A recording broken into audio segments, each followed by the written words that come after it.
Word out of Goodyear is the Reds starting rotation is ready to go. We'll break down how we think it shakes out on today's Locked On Reds.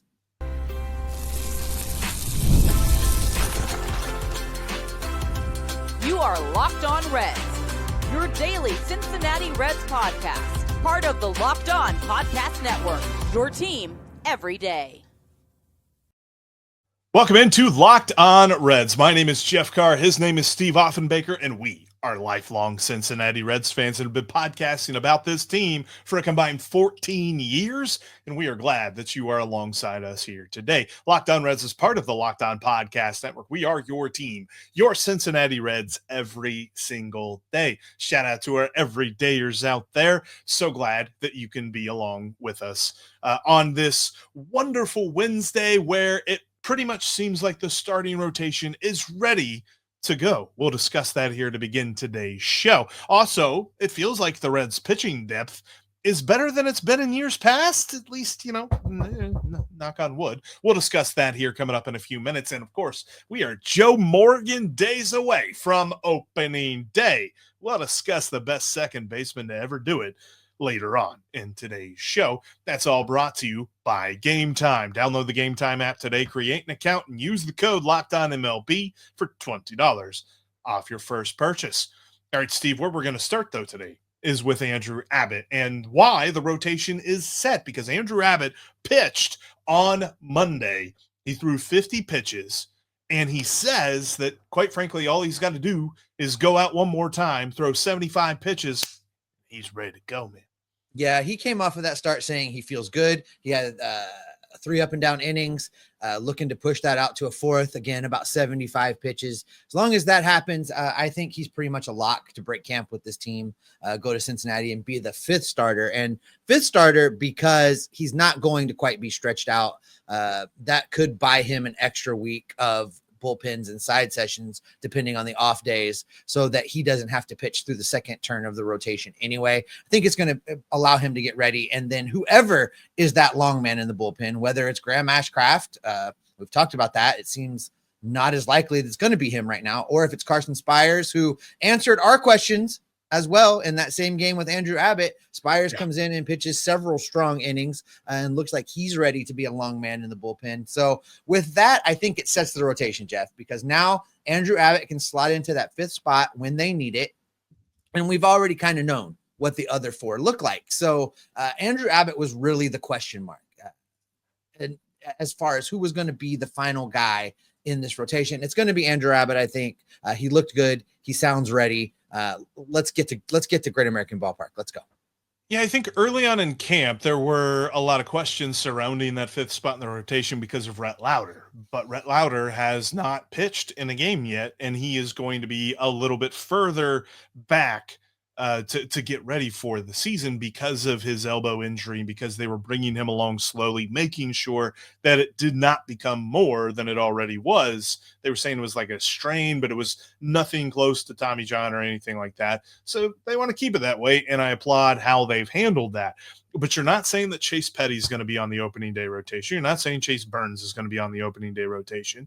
And if Andrew Abbott is healthy, I don't think that the other guys that could be in the running for a spot have an argument over him, because Wade Miley just threw his first bullpen session since having Tommy John. So he is still a ways away, maybe the end of May, maybe the beginning of June. He's not pushing anybody. If Abbott is ready to go, and as much as he does not fit that bill, remember at the beginning of spring training, Terry Francona said he wanted his starters stretched out to 100 pitches.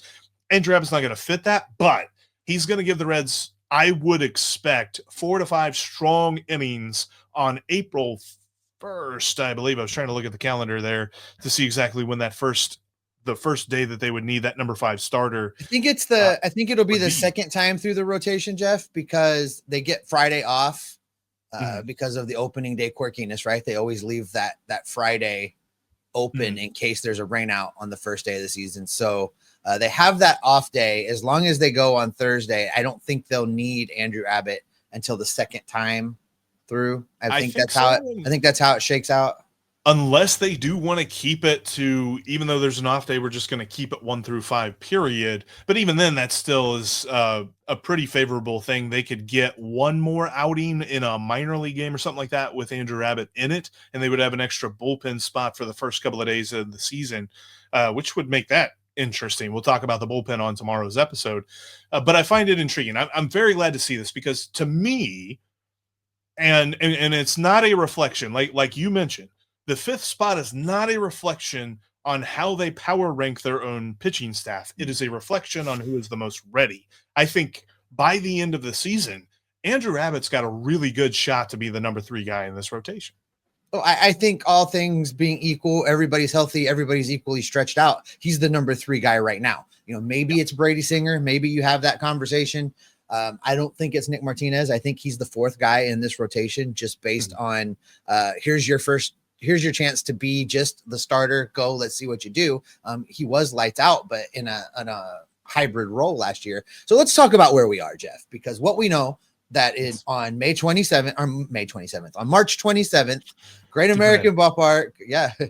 March 27th, 40,000 of our friends are going to be down in the Dora with us, and we're going to watch Hunter Greene pitch for the Cincinnati Reds. It's already been named the opening day starter, coming off the best season of his career, 2.75 ERA in 26 starts, 150.1 innings pitched, struck out 169 with a whip of 1.018, an all-star, and he received Cy Young votes last year.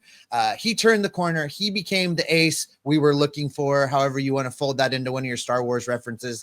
Hunter Greene is the dude. He is the dude of this rotation. This is his rotation. He is the ace. He is the guy. As I coined in the offseason, he will continue to command the space of ace. He's going to be out there and do his things, and I'm excited to see him pitch. That leads us to the number 2 guy now, Jeff, and I'm curious where you're going here, because my gut reaction is to just say Nick Lodolo, because he's been here. He when he's on, he's nasty. But should somebody else be the number 2 guy in this rotation, or just do you go straight Nick Lodolo? Listen to your gut, Steve. It's Nick Lodolo, because I believe that he's healthy, and that is the key. We've said this before, but just to reiterate it for those of you in the back, in his first 11 starts when he was healthy in 2024, Nick Lodolo was as good, if not even a little bit better, than Hunter Greene. It was the blister, it was the complications, and all of the other stuff that came out of that on June 23rd that completely flip-flopped his season and made us all doubt him.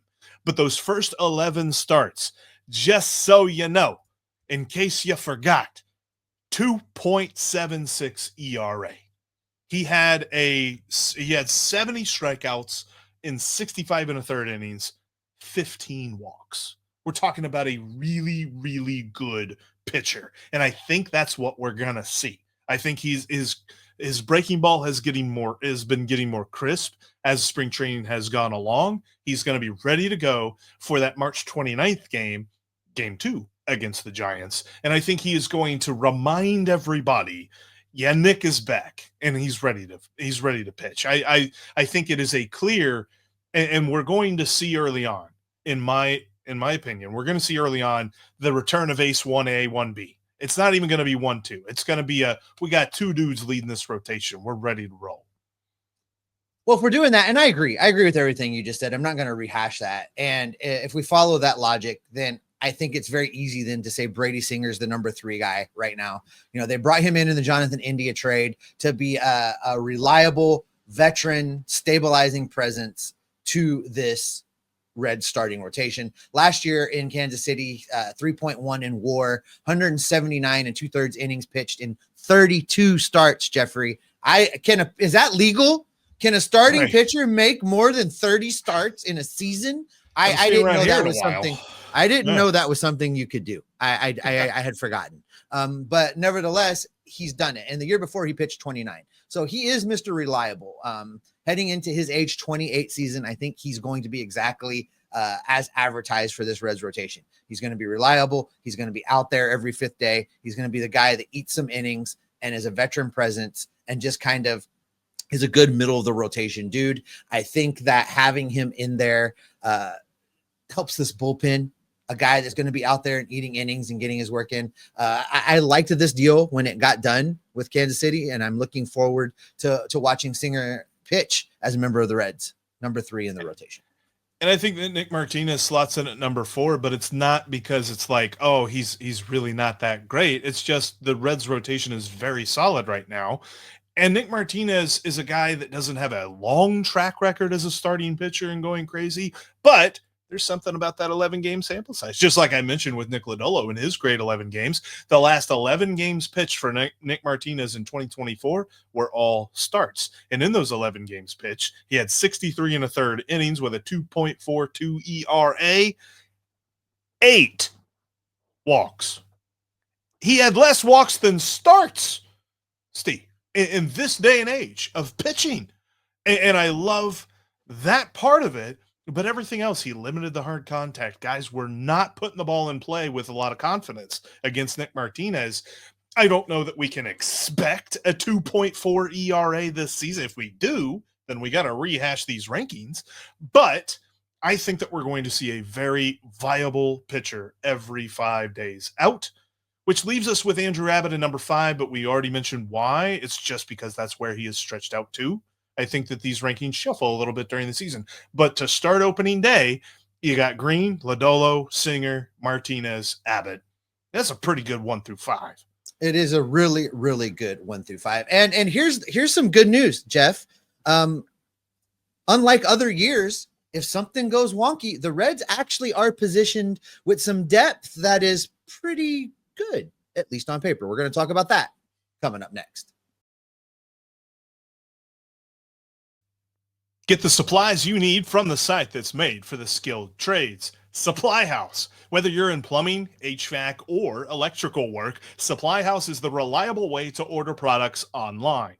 Their easy-to-use website is packed with helpful resources and the latest product info to help you get the job done right. Plus, with a complete inventory of over 200,000 parts from 400 top brands, you'll find exactly what you need, delivered fast from coast to coast.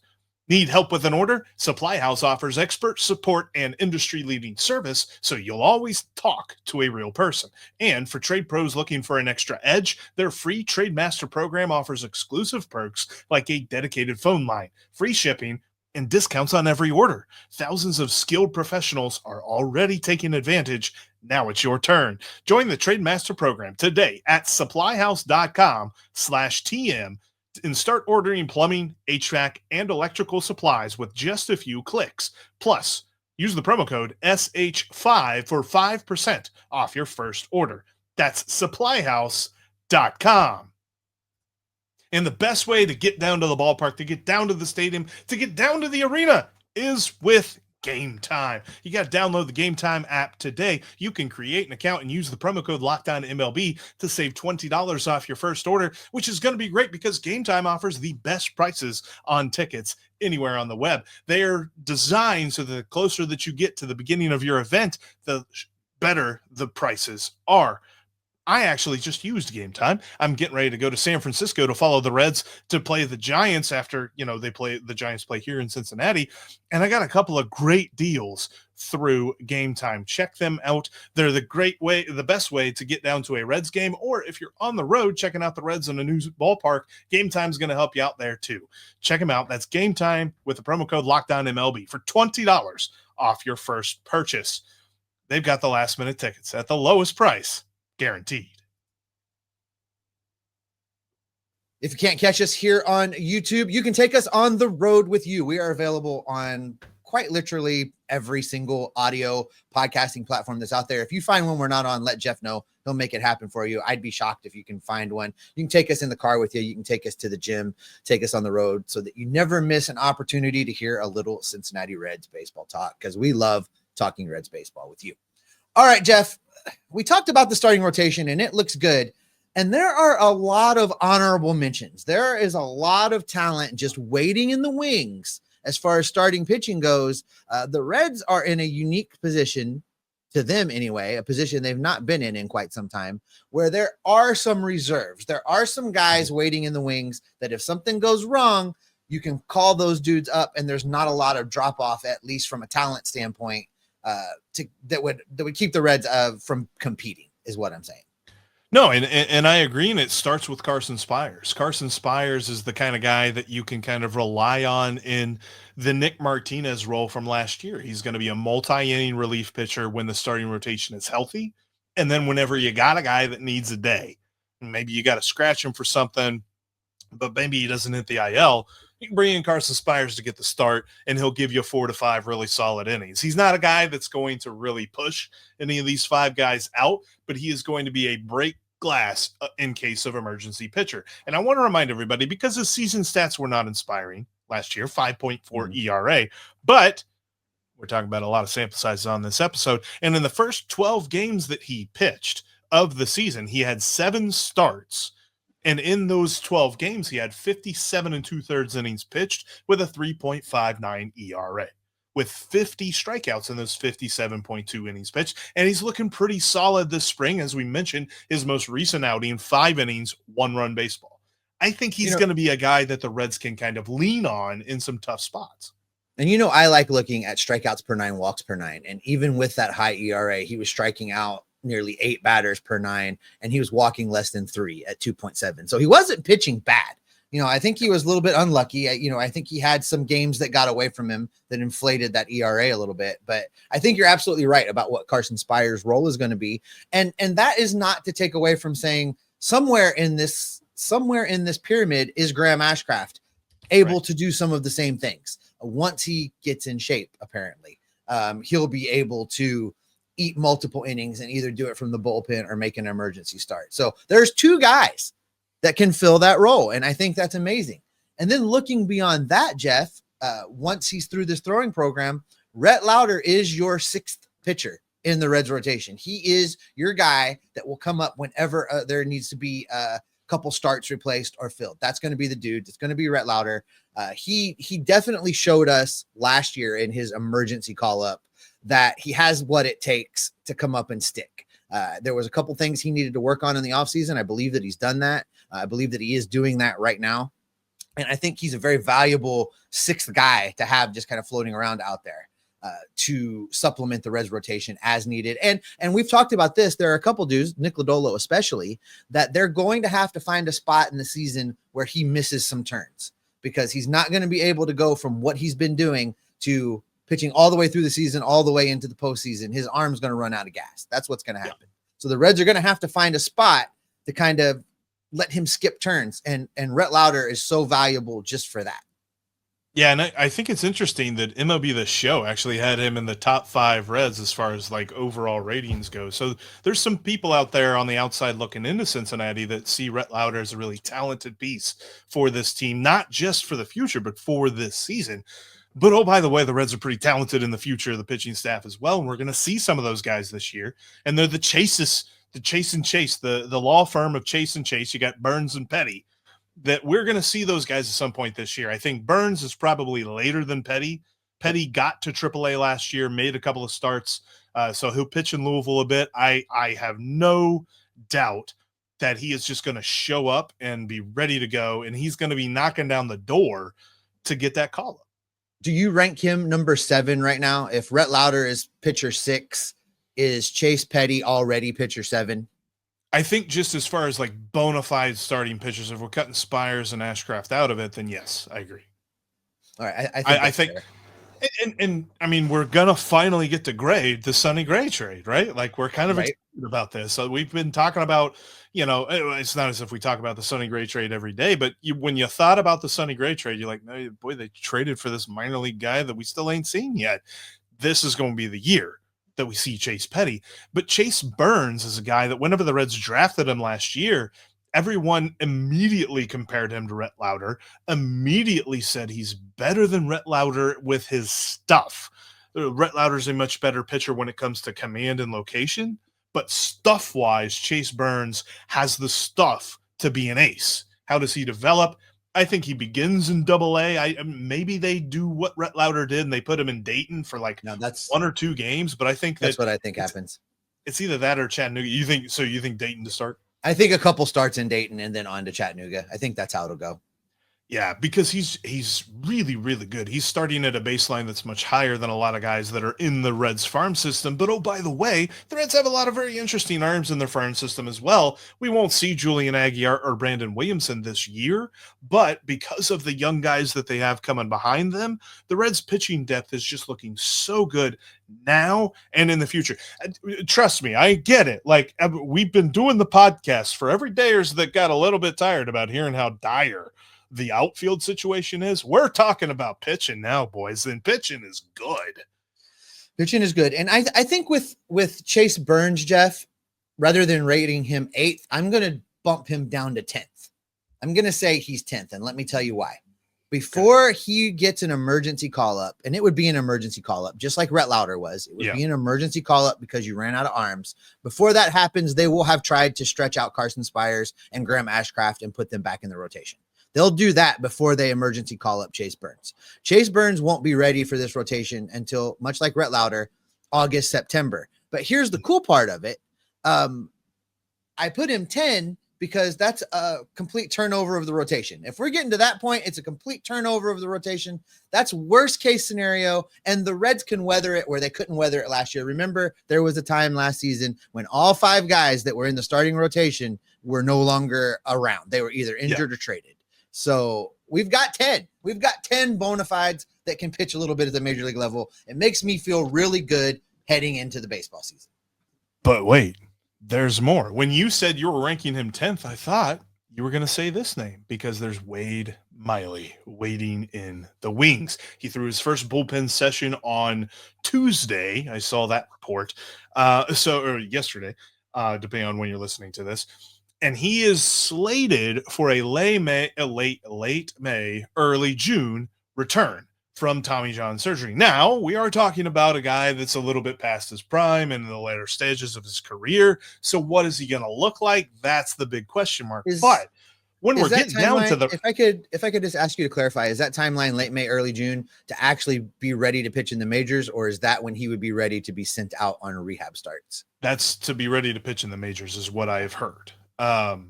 It could be aggressive. We'll have to see exactly how this new regime works with the medical staff and how that all works, because we know the previous manager set overly aggressive timelines and they were never I think right. David Bell would have started him on opening day. Yeah. That's a good shot. Most experienced guy in the rotation. But when it comes to Wade Miley, the fact that we're getting down to like the 9, 10, 11 range, I feel completely comfortable ranking him there because like you said, we're getting to the point where the rotation is really turning over if we're getting down to this spot.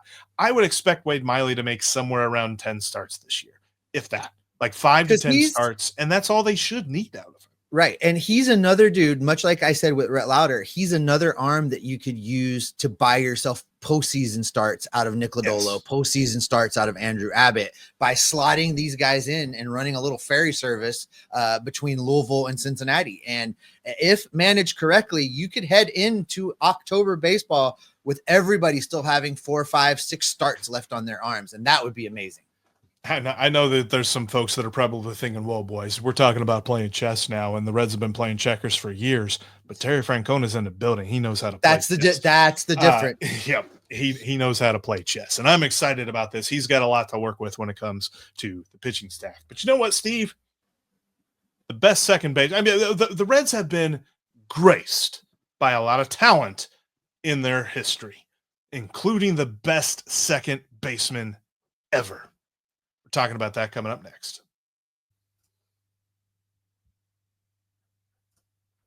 When it comes to fueling, it's all about the ingredients, and that's why Just Ingredients is so excited to be partnering with us here at Locked On Reds, because they have the high quality ingredients designed to support better health and peak performance, and it's all NSF certified. Very, stringently, very meticulously tested to make sure that there's nothing bad in there. In fact, it's rigorously tested to ensure that it's free from substances banned by major athletic organizations. And they have partnered with two-time MVP Bryce Harper, who trusts their NSF certified sports line to fuel his training and recovery. So you know that you can trust it too. They've got all kinds of great products when it comes to like protein powder, electrolytes, pre-workouts, creatine, and so much more. The protein powder is delicious when you mix it with a little bit of milk and make yourself a protein shake. Plus, it's got all the best stuff in it because Just Ingredients is obsessed with fueling your performance and fueling my performance as well. Visit justingredients.us and use the code LOCKEDONMLB for $20 off. And for wellness tips, just follow @JustIngredients on Instagram. The NCAA tournament is here, and so is the Bracket Breakdown. Locked On Podcast Network and Amazon Fire TV channels are teaming up to deliver NCAA tournament coverage like never before. Watch studio shows featuring former players and Locked On's local experts as they guide you through every upset, buzzer beater, and bracket matchup. Stream it all for free on Amazon Fire TV channel. Search Bracket Breakdown to see it all for free. It's your team every day.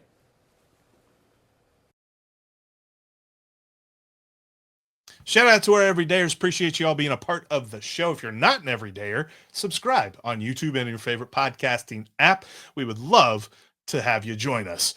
Talking Reds baseball all year long. And we will be going live on a more regular basis as the season gets going. That's coming up here in a little bit. We'll kind of talk you through that as the season begins. But we're 8 days away from that happening because opening day is 8 days away. And obviously number 8 is all about the Hall of Famer, Joe Morgan. I don't know that it's a stretch, Steve. And I know that there's probably some Giants fans that are checking out the Reds being like, let's get ready for opening day. Oh, they're talking about second base and the best second baseman ever. And they didn't say Jeff Kent. Get out of here with that. Joe Morgan, way better than Jeff Kent. And Joe Morgan's better than any second baseman that's ever done it. Listen to this. From 1972 to 1976, Joe Morgan led baseball in WAR 4 of those 5 years. 9.3, 9.3, 8.6. He really slumped that year. He was terrible. He didn't lead the league. It was so bad, right? 8.6. But he made up for it in 1975. 11. He was an 11 WAR second baseman, all-star, MVP, and Gold Glove winner in 1975. Oh, and by the way, beat the Red Sox in the World Series. And then 1976, he followed it up with a 9.6 WAR season, all-star, MVP, Gold Glove, sweep of the Yankees for back-to-back World Series titles. I'm going to use your favorite point on you here because you always love to point this out. And the reason that guys become Hall of Famers are a couple of different reasons. They either just are ridiculously good for a very long period of the career, or they redefine the position. And Joe Morgan did both. He had an amazing career, and he redefined second base because before him, second basemen weren't leading the league like this. No, they were not. And I think the trade to Cincinnati, right? So him coming to the Reds from the Astros, maybe he just didn't like Houston, or maybe he just didn't like the Astrodome, because you look at the 3 years preceding that trade. 1969, he had a WAR of 3.7, 1970, 3.4. Now he kind of started to pick it up a little bit in 1971, 5.7. There was a clue there that, hey, maybe Joe Morgan is going to be something special. And then he just goes off, right? He goes off for almost his entire time as a member of the Cincinnati Reds. Everybody, whether you came up as a fan of the Big Red Machine or just watch video later, everybody knows that chicken wing flap. And when you do it and you copy it, everyone knows, oh, that's Joe Morgan. Everybody knows that still to this day. That if you see somebody doing a flap, they're copying Joe Morgan's batting stance. I wish he had been in Cincinnati longer. We talk about the greats of this franchise, right? And rightfully, Joe Morgan is ranked there. My cutoff for Hall of Fame, I've told you this a lot of times, and it ticks off a lot of Reds fans because it excludes some of their favorite players, but 60. If you amass 60 in WAR I feel like you're a Hall of Famer. In just his 8 years in Cincinnati, out of a 22-year playing career, just his 8 years as a member of the Reds, he had a WAR of 57.9. He was nearly there just in his 8 years in Cincinnati. This is one of the best guys to ever play the position. How fortunate the Reds fans of the 70s were. They got to see a shortstop redefine the position. They got to see a second baseman redefine the position. They got to see a catcher redefine the position. And they got to see the invention of the starting super utility that could play anywhere in Pete Rose. And oh, by the way, 4,256 hits later, he leads all of baseball forevermore. So what a time to be a Reds fan and be able to follow a baseball team every day. Can you imagine? I was thinking about this watching, the highlights. I didn't wake up early enough to actually watch the Tokyo series game here on the East Coast, but I was thinking about this from the Dodgers perspective, because everybody was talking about, oh, the Cubs are getting them at a good time because Betts and Freddie Freeman aren't even playing. And this is just one of the greatest teams you ever heard of. All these different MVPs getting to play together and stuff like this. And it's like, think of that, though. Like, how much money in all the trade capital and all the different stuff that they had to do to put that team together in Los Angeles now, and what the Reds did to put together the Big Red Machine back in the 70s. Like, yeah, they made a couple of trades, but they weren't spending the kind of money, like, inflation-wise. It was a different era, right? Different era. And that's the reason that a lot of people say that the Big Red Machine will probably never be beat. Like, you got Murderers Row and you got the Big Red Machine. Mm-hmm. And the reason that you can't put those types of teams together now is because of free agency. And the Dodgers are trying, but think of what the Dodgers have to do to even get themselves in that conversation. Like, yeah, they won one World Series last year and they could probably challenge for one this year as well. But this team, albeit winning back-to-back, was in a couple of other World Series that they didn't win in the 70s. The 70s were dominated. A decade was dominated by the Reds. And to be as good as the Big Red Machine is, you have to have those guys that are redefining position. Shohei Ohtani is redefining baseball. Really, he's the greatest. I said this the other day. Shohei Ohtani is the greatest baseball player to ever play the game. Hands down. They don't have those other position players like the Big Red Machine had that redefine multiple positions. Like, it's right. Shohei Ohtani, absolutely. But I mean, the guys that the Big Red Machine had, you just cannot beat that group of players. Well, before we get out of here, Jeff, let's do some cocktail trivia hour. The last player to wear number 8 for the Cincinnati Reds wore it for 1 year, 1995. Damon Berryhill. Nobody had that on their bingo card that we would be talking about Damon Berryhill today. Damon Berryhill reference. Let's working our way back. This is fun because here's the guys that wore number 8 after Joe Morgan before they retired it, right? Steve Christmas wore it in 1983, as did Raphael Landstreet. I can tell you remember him. Yeah, I don't remember him at all. Bo Diaz. Catcher Bo Diaz wore this number in 1985. Terry McGriff, not to be confused with the crime dog, wore it from 1987 to 1990. Alex Trevino wore it in 1990. I don't remember that at all. Juan Samuel wore it in 1993, and then Damon Berryhill wore it in 1995, and then it's retired forevermore in honor of Joe Morgan. The player, and this was before Joe Morgan, this was back in the 60s, but the player to wear the number 8, the second longest from Joe Morgan, actually technically it was longer, 1 year longer than Joe Morgan did, although he only played in one game in 1957 and he played in one game in 1959, and then he really got going in 1962, was the ever affable Don Pavlitic. Career 4 WAR for the Cincinnati Reds in 8 years. So good stuff there. I just thought it was funny because this is a number that Joe Morgan, half season of Joe Morgan's totals. Joe Morgan owns this number so much that anyone else on this list, other than Terry McGriff, who wore it for a couple of years, and Don Pavlitic, everyone else wore it for one solitary season. Oh, I take that back. Wally Rutger. Nice. Back in the 30s, 37 or 30, 1932, and 1933. Yeah, there you go. We're talking about a list of names that nobody's close to Joe Morgan. No, nobody's close to Joe Morgan. I've told you this story. I think I've told this story a couple times on the pod, but just, got to meet Joe Morgan in 2015 at the Hall of Fame, purely by accident. I was in the right place at the right time. Joe Morgan was late for a function. Security guard had told me, oh, he's coming through. I just got to shake Johnny Bench's hand, and he's like, Joe Morgan's coming through. He'll usually stop. Joe Morgan's coming through in a hurry. And I'm like, Joe, can I get a picture? He's like, oh, I'm so late. And he stops and goes, go quick, and smiles. I lean in and take the picture. Love Joe Morgan. And I think, too, he's a very underrated announcer. I know that he had a lot of old school takes, and there were some people that vehemently disagreed with those takes, but I really liked him, and I really miss him on Sunday Night Baseball with John Miller. And that's definitely how I want to close out today's show. I mean, that was a great announcing tandem, and I miss that. But appreciate everybody checking out today's Locked On Reds podcast. Make sure you go check out Locked On Fantasy Baseball. Get ready for your fantasy draft if you haven't already done so. Locked On Fantasy Baseball has you covered every day. It's Matt and Dom.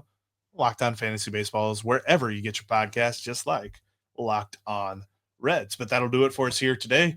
Coming up tomorrow, I will be solo. We got a crazy work schedule for Mr. Steve as he's getting ready to come here to Cincinnati, but I'll be solo talking about the bullpen. I'm going to figure out exactly how worried I am about Alexis Diaz. We talked about it yesterday. We're going to talk about it some more. Going to break it down. But the good news is the Reds have a couple of guys that can fill in for him if we are that worried about it. I'll tell you why on tomorrow's podcast. Make sure you check out that on tomorrow's episode. Why, Steve? Because we're going to keep everybody locked on Reds every single day. I'll start stretching in case they need me to pitch on the 27th, Jeff. Got a couple innings left in the arm. No, Steve, the bullpen's in a good shape. This isn't August of last year. Oh, damn.